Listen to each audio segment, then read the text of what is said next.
Desas-desus mengenai timbalan Presiden PKR Datuk Seri Rafizi Ramli yang didakwa mengambil cuti panjang telah mencetuskan perbincangan hangat dalam kalangan akar umbi parti, terutamanya ketika proses pemilihan keadilan 2025.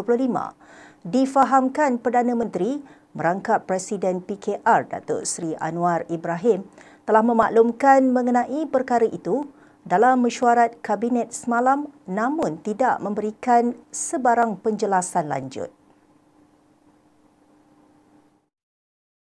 Menurut sumber dalaman parti, Datuk Seri Rafizi yang juga Menteri Ekonomi telah mengambil cuti sehingga 31 Mei ini dipercayai ada kaitan dengan rasa tidak puas hati terhadap perjalanan pemilihan parti yang sedang dijalankan. Katanya setakat ini situasi sebenar hanya diketuai oleh Presiden PKR sahaja. Difahamkan juga beberapa pemimpin lain turut mengambil tindakan yang sama selepas keputusan pemilihan peringkat cabang tidak memihak kepada mereka. Terdahulu, Datuk Seri Anwar telah mengumumkan pelantikan juruaudit bebas bagi menyiasat segala aduan berkaitan ketidakteraturan proses pemilihan. Ahli Parlimen Pulai Suhaizan Kayat selesai menjalani pembedahan membuang hempedu di sebuah hospital swasta di Johor Bahru hari ini.